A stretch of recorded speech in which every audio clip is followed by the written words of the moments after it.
अच्छा स्टूडेंट्स, अब हम जो है वो एक बहुत ही इम्पोर्टेंट चीज़ यहाँ पे देखने के लिए जा रहे हैं, क्योंकि हमने अभी जो नया टॉपिक देखना है वो टॉपिक है कमर्शियल कमर्शियल यूनिट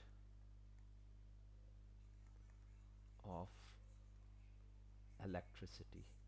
यानी कि इलेक्ट्रिसिटी जो आप अपने घरों में इस्तेमाल हम लोग कर रहे होते हैं, उसकी कमर्शियल यूनिट से रिलेटेड इन्फॉर्मेशन हम यहाँ पे शेयर करेंगे। अच्छा, इसकी कमर्शियल यूनिट के रिलेटिवली, लाइक अगर मैं एक बल्ब, एक आयरन, या if we are using a fan in our house, so how do we calculate the bill or the utilization of that energy? The bill of your house basically calculating through the equipments, electrical devices utilizing in your house. If you are using more bulbs, more fan, more ACs और more electrical devices in your house, तो it means कि आपका जो bill होगा वो भी उसी के relatively बहुत ज़्यादा आएगा। अच्छा, हमने अभी लास्ट टाइम ये देखा था कि आपके पास कोई भी इलेक्ट्रिकल डिवाइस जो होती है वो एनर्जी को इवॉल्व करती है, और किसी भी इलेक्ट्रिकल डिवाइस की एक सर्टेन पावर होती है, and this power can be calculated by using formula P is equals to V multiply by I। ये इसका फॉर्मूला होता है। कोई भी इलेक्ट्रिकल, जैसे कि ये बिल्कुल ऐसा ही है जैसे कि आपके पास वेलोसिटी होती है। जो वेलोसिटी v होती है वो आपके पास क्या होती है, डिस्टेंस अपॉन टाइम। तो कोई भी गाड़ी कितना भी डिस्टेंस कवर कर ले, अगर मैं उसकी वेलोसिटी कह रहा हूँ 100 मीटर पर सेकेंड, तो दैट रिमेन द सेम, वो कांस्टेंट रहेगी। जिस तरीके से वेलोसिटी किसी भी ऑब्जेक्ट की कांस्टेंट, चाहे ऑब्जेक्ट स्टेट ऑफ रेस्ट में हो चाहे मूव कर रहा हो, जो उसकी कैपेबिलिटी या उसकी वेलोसिटी होती है वो एक कांस्टेंट वैल्यू है जो हमेशा कांस्टेंट ही कंसीडर की जाएगी, कि वो 100 मीटर पर सेकेंड जो है वो उसकी वेलोसिटी। यानी कि अगर एक गाड़ी है उसके ऊपर उसकी मैक्सिमम वेलोसिटी 100 मीटर पर सेकेंड लिख दी गई है, तो इसका मतलब ये हो गया कि वो ऑब्जेक्ट 100 मीटर डिस्टेंस पर सेकेंड कवर कर सकती है। अब ये मुमकिन है कि वो ऑब्जेक्ट अभी स्टेट ऑफ रेस्ट में हो या मूव कर रही हो, कुछ भी हो, लेकिन उसकी स्पीड जो होगी, जो उसकी मैक्सिमम स्पीड है, वो 100 मीटर पर सेकेंड कंसीडर की जाएगी, चाहे वो ऑब्जेक्ट चल रहा हो चाहे स्टेट ऑफ रेस्ट में। बिल्कुल इसी तरीके से अगर मेरे पास एक इलेक्ट्रिकल डिवाइस है, मसलन मेरे पास एक ये बल्ब है, और बल्ब की अगर मैं पावर, इसके जो बॉक्स होता है, इसका जो डब्बा होता है, if the power on the box is written 100 watt, तो इसका मतलब क्या है कि ये बल्ब जो है वो 100 जूल्स एनर्जी को हमेशा इवॉल्व करेगा इन अ सेकेंड। एक सेकेंड में 100 जूल्स एनर्जी जरूर इवॉल्व कर रहा होगा। अगर मैंने इसे 2 सेकेंड तक इस्तेमाल किया है तो ये 100 प्रोडक्ट के साथ 200 हो जाएगा। अगर मैंने 5 सेकेंड इस्तेमाल किया है तो 500 joules energy evolve by that, utilize by that bulb होगा, और इसी तरीके से बढ़ता रहेगा। लेकिन ये 100 वाट जो है वो इस बल्ब के लिए हमेशा क्या रहेगा, कांस्टेंट रहेगा, जो कि चेंज नहीं होगा। जो कि आपको ये शो कर रहा होगा कि 100 joules energy is utilizing in 1 second. तो ये कॉन्सेप्ट पावर का। अब अगर मैं फैन की बात करता हूँ, पंखे की, तो जो पंखा होता है, फैन होता है, अगर मैं कहता हूँ कि इसके ऊपर लिखा है इसकी पावर 50 वाट, तो इसका मतलब क्या है कि 50 जूल्स एनर्जी 1 सेकेंड में यूटिलाइज करेगा, इस्तेमाल करेगा, और इसी तरीके से ये चीज़ें जो हैं वो बढ़ती चली जाएंगी। अच्छा, अगर मैं बात करता हूँ किसी आयरन की इस्त्री की, तो आप जानते हैं कि इस्त्री जो होती है, आयरन जो होती है जिसको हम यूज़ कर रहे होते हैं, वो इस्त्री जो है, ये अगर हम इसको देखते हैं तो इसके ऊपर जो इसकी पावर लिखी जाती है दैट इज 1000 वाट। यानी कि ये सबसे ज़्यादा एनर्जी को कंज्यूम कर रही होती है। तभी कहा जाता है कि घर में कि अगर आप इस्त्री को इस्तेमाल कर रहे हैं तो वो बहुत देख के इस्तेमाल करें, कि अगर आपने ज़्यादा देर तक इस्त्री को इस्तेमाल किया तो वो एनर्जी जो है वो ज़्यादा यूटिलाइज कर लेगी, और आपका बिल जो है वो बेनतहा ज़्यादा आएगा। तो हर डिवाइस के ऊपर उसकी पावर अलहदा से लिखी हुई होती है, that is a constant for that device, her device के लिए अलग। इसी तरीके से 90 वाट अगर किसी टेलीविजन पे लिखा है, तो ये जो टीवी होगा, ये जो इलेक्ट्रिसिटी या एनर्जी यूटिलाइज करेगा 1 सेकेंड में, वो कितनी होगी, वो आपके पास 90 वाट के ऊपर आ रही होगी। तो ये डिफरेंट डिवाइसेस हैं जो हम अपने घर के अंदर इस्तेमाल करते हैं। आप ज़रा एक चीज़ ज़रा समझिएगा इसके वाट से रिलेटेड, क्योंकि मैंने अभी यहाँ पे लिखा है V/I। अगर एक कमरे में मैंने ये इस बल्ब, इस्त्री और तमाम चीज़ों को ऑपरेट करना है, तो ये चीज़ अपने जहन में रखिएगा कि अगर मेरे पास मेरे रूम के अंदर 200 वाट का एक 200 वोल्ट की अगर एक सप्लाई है, एनर्जी जो मुझे मेन सोर्स जो दिया जा रहा है, जो सप्लाई दी जा रही है, वो कितने वोल्ट पे दी जा रही है? 200 वोल्ट के का पोटेंशियल मुझे अपने सोर्स से क्या हो रहा है प्रोवाइड। मेरे कमरे में जो वायर आ रहे हैं, 2 वायर आ रहे हैं, उनके दरमियान डिफरेंस ऑफ पोटेंशियल 200 वोल्ट है। अब ये बताइए, इस बल्ब को जलाने के लिए मैं क्या करूंगा? इस बल्ब के दोनों कनेक्शन को 200 वोल्ट पे रखूंगा और बल्ब जो होगा वो ग्लो करने लगेगा, एनर्जी इवॉल्व करेगा। इसी तरीके से अगर मुझे इस इस्त्री को भी चलाना होगा, तो मैं इस इस्त्री को भी चलाने के लिए क्या करूंगा कि इसको भी डायरेक्टली क्या करूंगा? 200 वोल्ट के ऊपर ही ऑपरेट करूंगा अलहदा से। इसी तरीके से अगर इस फैन को भी ऑपरेट करना है, तो उसको भी मैं क्या करूंगा? इस 200 वोल्ट से कनेक्ट कर रहा हूँ इस फैन को भी। और टीवी भी किसके ऊपर चल रहा होगा? 200 वोल्ट पे चल रहा होगा।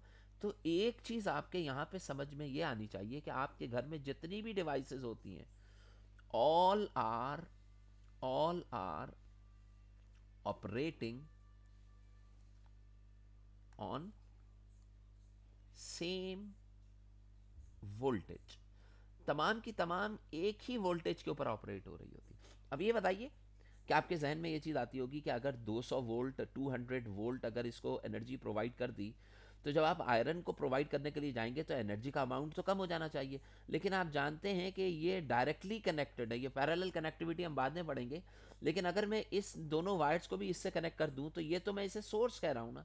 और मैंने आपको बताया था कि सोर्स एक ऐसी चीज़ होती है जो कभी भी कम नहीं, जो कभी भी रिड्यूस नहीं होती, डिक्रीज नहीं होती, उसके इम्पैक्ट के ऊपर कोई असर। मैंने आपको बताया था कि जो सन है वो लाइट का सोर्स है। तो ऐसा नहीं होता कि सूरज ने अगर आपको रोशनी दे दी है तो पीछे रोशनी कम पड़ जाए, रोशनी मुस्तकिल तौर पे जनरेट हो। तो इसी तरीके से ये जो सोर्स है मेरे पास, इसमें ये कैपेबिलिटी है, इसमें ये सलाहियत है कि ये बहुत सारी डिवाइसेस को सेम पोटेंशियल या वोल्टेज जो है वो प्रोवाइड कर सकती है। सेम पोटेंशियल प्रोवाइड करने का मतलब एनर्जी प्रोवाइड की जा रही है। अच्छा, ये हो गया वोल्टेज, जो कि सेम अमाउंट ऑफ वोल्टेज हर एक को दिया जा रहा है। तो सबसे पहला जो पॉइंट आता है मेरे पास किसी भी घर के लिए, वो ये आता है कि all the devices which is connected in a room, yeah, present in a room, all devices are going to be operated on the same voltage, and that voltage vary। वैसे तो इसकी वैल्यू 220 वोल्ट से 240 volt होती है, लेकिन अभी हम समझने के लिए इसको कितना 200 वोल्ट कर लेते हैं, जो सोर्स है तमाम डिवाइसेस। ये बल्ब के ऊपर भी सेम वोल्टेज है। अगर आप बल्ब के डब्बे पे देखेंगे तो इसके बल्ब के डब्बे के ऊपर लिखा होगा 200 वोल्ट। पंखे के ऊपर भी अगर इसका बॉक्स, जिसने अनबॉक्सिंग की होगी आपने, अगर आप इसको भी चेक करते हैं तो इसके ऊपर भी 200 वोल्ट लिखा होगा। टेलीविजन भी कितने वोल्ट के ऊपर ऑपरेट हो रहा होगा? 200 वोल्ट पे ऑपरेट हो रहा होगा इसका वोल्टेज। और आयरन जो है ये भी 200 वोल्ट पे, यानी कि जितनी भी इक्विपमेंट डिवाइसेस होती हैं वो 200 वोल्ट के ऊपर ऑपरेट हो रही होती है। तो ये चीज़ तो हमें समझ में आ गई। अब देखिए, मेरे पास जो फॉर्मूला है वो फॉर्मूला क्या है? P is equal to V multiply by I। अब ये बताइए, इसके अंदर पावर है P। किसी भी डिवाइस के लिए पावर क्या हुई? कांस्टेंट वैल्यू हुई। किसी भी डिवाइस के लिए वोल्टेज क्या हुआ? एक कांस्टेंट वैल्यू हुआ। यानी कि अगर मैं इस बल्ब की बात करता हूं तो बल्ब की पावर भी कांस्टेंट है और बल्ब का वोल्टेज भी कांस्टेंट है। लेकिन अब आप ये बताइए, आखिर में जो चीज लिखी गई है दैट इज करंट। यानी कि करंट, ये समझिए कि each and every device draw the current. Her device जो होती है वो करंट को क्या कराती है? ड्रॉ कराती है फ्रॉम द सोर्स। सोर्स से ड्रॉ कराती है अकॉर्डिंग टू देयर रिक्वायरमेंट। जितनी इसको जरूरत होती है ना, उसके हिसाब से हर डिवाइस सोर्स से करंट को क्या कराती है? ड्रॉ कराती है। बस अब देखें, अगर मैं बात करता हूं पावर की इस बल्ब के लिए और मैं ये जानना चाहूं कि how much current is drawing by that electrical bulb through the source, तो देखिए मैं कैसे मालूम करूंगा।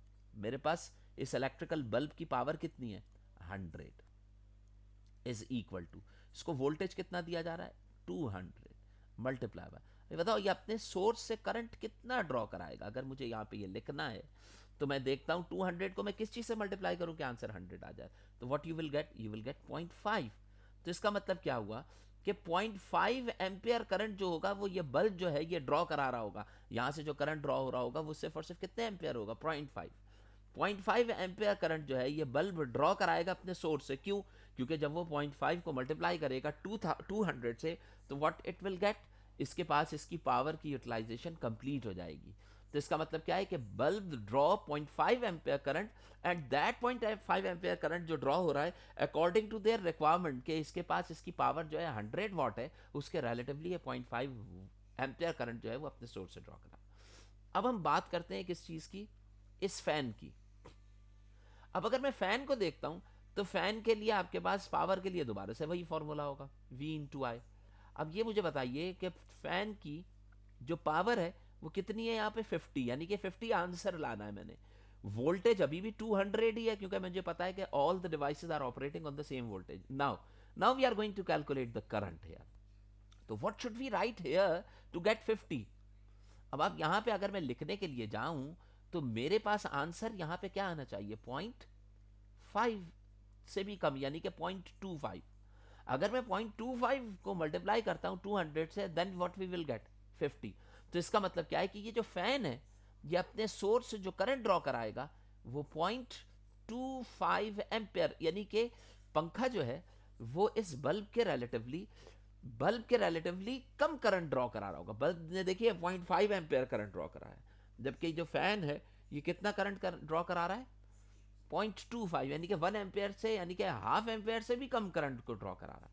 तो इसका मतलब क्या है कि करंट, पंखे की पावर कम थी तो इसने करंट क्या चीज ड्रॉ कराया, कम।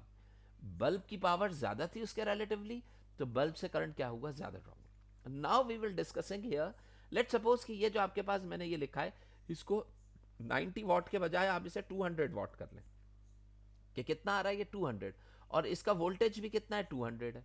अब ये बताइए, अगर मैं सेम कैलकुलेशन इस टेलीविजन के लिए परफॉर्म करता हूं, अगर मैं सेम कैलकुलेशन इस टेलीविजन के लिए परफॉर्म करता हूं, तो मैं दोबारा से लिखूंगा P is equal to V into I for television. अब यहां पे देखिए कि पावर अभी आपके पास कितनी है, 200 है, और वोल्टेज भी कितना है, 200।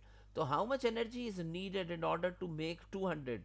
तो 200 को किस चीज से मल्टीप्लाई करूंगा मैं, 1 से। तो इसका मतलब क्या है कि 1 एम्पेयर करंट जो होगा वो ड्रॉ कराया जाएगा सोर्स से। यहाँ पे जो टीवी चल रहा होगा वो कितने एम्पेयर, 1 एम्पेयर करंट ड्रॉ कराएगा अपने सोर्स से। तो इसका मतलब क्या है, देखिए टेलीविजन की पावर ज्यादा है तो it will draw more amount of current, bulb की उससे कम है तो लेस अमाउंट ऑफ करंट, और फैन की सबसे कम है तो उसी के रिलेटिवली कम करंट ड्रॉ करेगा। Now we will, if we discuss the iron, अगर मैं आयरन को डिस्कस करता हूं, तो आयरन के लिए देखिए दोबारा से we have the same equation, P is equal to V into I. अब यहां पे देखिए कि पावर, आयरन जो की जो पावर है दैट इज 1000, बहुत ज्यादा है। वोल्टेज जिसके ऊपर ऑपरेट हो रही है अगेन इट इज 200। तो how much energy is needed और required in order to make, in order to utilise 1000? तो बताइए 200 को ये किस चीज से मल्टीप्लाई करें कि आंसर आए। तो देखिए अगर मैं मल्टीप्लाई करने के लिए जाऊंगा तो मुझे पता है कि 200 कितने सा, 200 5 सा आपके पास 1000 होता है। तो इसका मतलब क्या हो गया कि 5 ampere current will be drawn by that iron. Iron को कितने एम्पेयर करंट ड्रॉ कराना पड़ेगा, 5 एम्पेयर, बहुत बड़ी मकदार है करंट की। वो ड्रॉ कराएगा कहां से, अपने सोर्स से, in order to utilize energy of कितने, 1000। ये जो स्त्री है ये कितने कितने 1000 वॉट पे, 1000 वॉट पे। तो इस आयरन को यूटिलाइज करने के लिए इसको, तो इसका मतलब ये हो गया कि each and every device drawing different amount of current. देखिए इसका वोल्टेज कितना है, 200, तो 200 में ये अपने सोर्स से कितना करंट ड्रॉ करा रहा है, only 0.5। This is an iron which is drawing amount of current 5 ampere because it is having more power. Fan जो है वो लेस अमाउंट ऑफ करंट। तो each and every device draw current according to their requirement. अब ये बताइए अगर पंखा भी 50 वॉट पर है और एक बल्ब है मेरे पास यहाँ पे 50 वॉट का, दोनों ही 50 वॉट पर हैं, तो बताइए both will draw same amount of current, यानी कि ये बल्ब जो है ये भी 0.25 एम्पेयर करंट ड्रॉ करा रहा होगा और फैन भी 0.25 ampere current. So this is a very important thing कि हर चीज जो आपके रूम में लगी हुई होती है, हर चीज सेम वोल्टेज पे ऑपरेट होती है, उसकी अपनी एक यूनिक पावर होती है, but the current drawing from the source, each and every device drawing current according to their own requirement, अपने हिसाब से करंट जो होती है। अब आप मुझे एक बात बताइए, एक वायर है, उस वायर के अंदर एक वायर, अब आप यहाँ पे ये चीज समझ सकेंगे, एक वायर है जो कि बहुत ही थिन वायर है, बहुत बारीक है। अब बताइए, if the current, let suppose के 0.1 ampere current is passing through that wire, तो हीट विल प्रोड्यूस, इसमें हीट प्रोड्यूस होगी, and this heat basically try to melt that wire. If huge amount of heat is producing through that wire, तो wire क्या हो जाएगा, melt हो जाएगा। समझ में आती है बात? अब आप खुद सोचें कि ये वायर जो है ये सिर्फ और सिर्फ 0.5 एम्पियर तक के करंट को बर्दाश्त कर पा रहा है। इसका मतलब क्या है कि if we increase the amount of current more than 0.5 ampere, तो what will happen, huge amount of heat will produce it and it burns out, ये क्या हो जाएगा, बर्न हो जाएगा। तो अगर ये बर्न हो रहा है तो इसका मतलब क्या है कि इस वायर के अंदर, अगर वायर आपके पास पतला है, थिन है, तो इसका मतलब क्या है, इसमें से कम amount of current, less amount of current will pass through.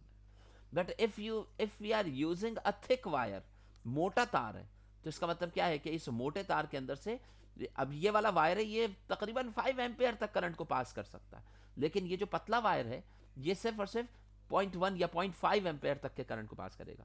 तभी आपने देखा है कि जो आयरन होती है स्त्री, अभी आपने देखा कि आयरन के लिए आपके पास करंट कितना, 5 एम्पियर। तो अगर आप आयरन का वायर खोल के देखें, छील के देखें कि अंदर से आप आयरन के वायर की थिकनेस क्या है, तो आपको नजर आएगा कि that is very thick wire.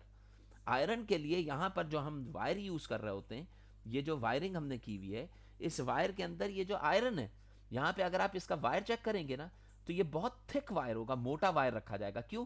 क्योंकि इसने ज्यादा करंट को ड्रॉ कराना है।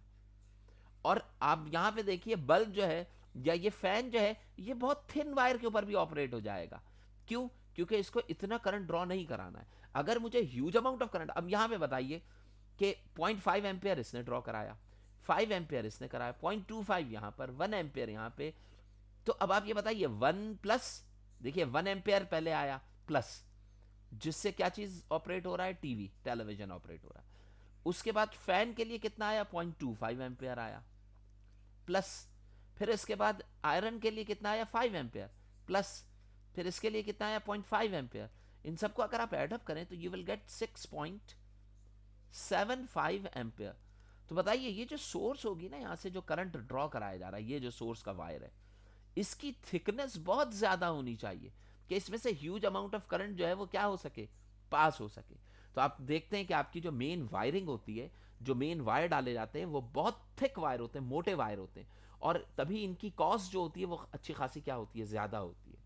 तो यहाँ पे देखें, अगर हमारे पास ये वोल्टेजेस ज्यादा आ रहे हैं तो अकॉर्डिंगली हमारे पास, अब मुझे एक बात ये बताएं कि अमेरिका वगैरह में, अमेरिका में या कनाडा में जो वोल्टेज ऑपरेट हो रहा होता है ना, वो 100 वॉट पे ऑपरेट, 100 वोल्ट वोल्टेज के ऊपर ऑपरेट हो रहे होते हैं।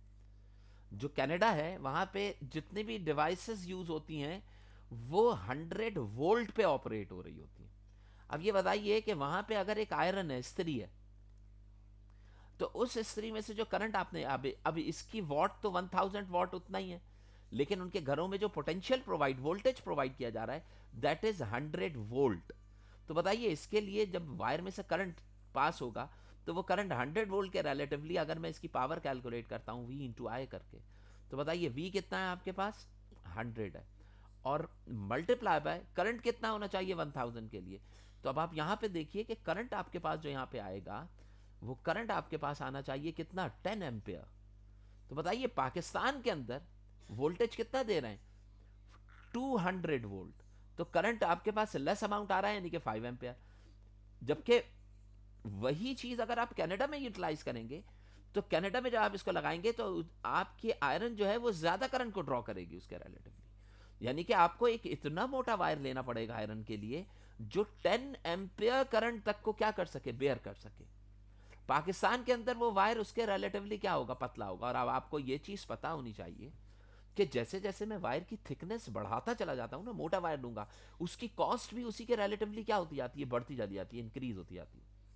अब देखें, अब आप जरा इसको समझिएगा, जो हमारे यहां वायर इस्तेमाल हो रहा होगा 5 एम्पेयर के लिए, उसकी कॉस्ट कम होगी। अब अगर मैं 200 के बजाय 400 वोल्ट ले लूं, तो बताइए बहुत पतले वायर के ऊपर हम इस्त्री को क्या कर सकेंगे, आराम से चला सकेंगे। तो यहां पे देखिए, हमारे साथ प्रॉब्लम ये आती है कि जैसे जैसे मैं वोल्टेजेस को बढ़ाता हूं तो मेरी जान को खतरा हो जाता, यानी कि इलेक्ट्रोक्यूशन की प्रॉब्लम आ जाएगी। इलेक्ट्रोक्यूशन के चांसेस जो हैं वो बढ़ जाएंगे। लेकिन अगर मैं इलेक्ट्रोक्यूशन के चांसेस को कम करूं, यानी कि अपनी हेल्थ की या अपनी लाइफ सेफ्टी की तरफ जाऊं, कि मैं वोल्टेज को ड्रॉप कर दूं, और वोल्टेज को ड्रॉप करके कहां तक कर दूं, 100 वोल्ट कर दूं, ताकि ज़्यादा खतरा ना हो इलेक्ट्रोक्यूशन का। लिहाजा ऐसा करने से मुझे अपने इक्विपमेंट के अंदर वायर की विड्थ को क्या करना पड़ेगा, बढ़ाना पड़ेगा। लिहाजा इसकी कॉस्ट जो होगी वो क्या हो जाएगी, ऊपर चली जाएगी। तो इसका मतलब क्या हो गया कि हमारे यहाँ कॉस्ट को कम करने के लिए हम अपनी इलेक्ट्रोक्यूशन यानी कि उसके ऊपर हम बेयर कर लेते हैं कि हम वोल्टेजेस जो हैं वो ज़्यादा प्रोवाइड कर देते हैं।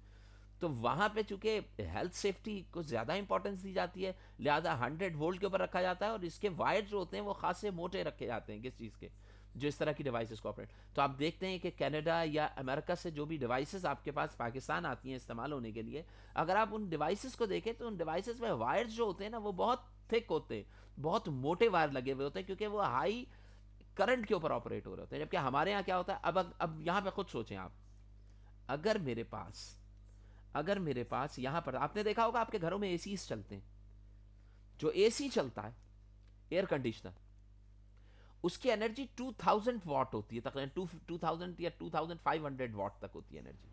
अभी बताइए अगर कोई एसी है जो कि 2000 वॉट पे मैंने ऑपरेट करना है, तो बताइए उसमें से करंट जो होगा 200 वोल्ट के रिलेटिवली 10 एम्पेयर करंट गुजरेगा इसमें से। लेकिन अगर मैं इस सोर्स को 200 वोल्ट को एक्सीड करके 1000 वोल्ट कर लूं, मेरे पास घर पे जो सोर्स आ रहा है वो कितने वोल्ट पे आ रहा है, 1000 वोल्ट। तो बताइए उस एसी को चलाने के लिए मेरे पास इतना मोटा वायर चाहिए होगा जो कि 2 एम्पेयर करंट को क्या कर सके पास।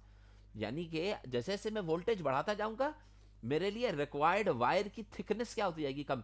यानी कि अगर एक पतले से बारीक से वायर के ऊपर अगर मैंने एक एसी को चलाना है, एक इतने बड़े 1 एम्पियर, मसलन मैं ये चाह रहा हूं जितना बारीक तार इस टीवी में लगा था, उतने ही बारीक वायर के ऊपर मैं एक एसी को ऑपरेट कर सकूं, एयर कंडीशनर को ऑपरेट करूं, तो मेरे लिए क्या चाहिए होगा कि मैं अपने सोर्स को इंक्रीज करके कितने वोल्ट कर लूं। यानी कि अगर मेरे पास सोर्स से वोल्टेज 2000 वोल्ट आ जाए, तो बताइए इस टेलीविजन के वायर के ऊपर मैं आसानी से अपना एसी जो होगा उसको ऑपरेट कर सकूंगा। लेकिन इसमें प्रॉब्लम क्या आएगी, बताइए 2000 वोल्ट से आपका एसी ऑपरेट होगा, बेहतरीन चलेगा, वायर भी पतली लगेगी और आपकी कॉस्ट भी रिड्यूस हो जाएगी। लेकिन प्रॉब्लम कहां पे आएगी कि जो 2000 वोल्ट आप दे रहे होंगे ना अपने घर में, इसका एक हल्का सा झटका भी आपकी जान के लिए काफी होगा। कि आपका हाथ टकराया, तो आज तो बच जाते हैं ना आप, वहां पे हाथ टकराएगा और आप खत्म। तो इस हवाले से ये चीज़ जहन में रखने के लिए कि अपनी सेफ्टी को सामने रखते हुए हम वोल्टेज पोटेंशियल को हम ड्रॉप करते हैं, वायर की थिकनेस को बढ़ा के ज़्यादा करंट ड्रॉ करवा देते हैं। तो ये बेसिकली और मेजर कॉन्सेप्ट है किस चीज़ का, इलेक्ट्रिसिटी के करंट के ड्रॉ करने का, जो कि आपके जहन में होना चाहिए। Thank you.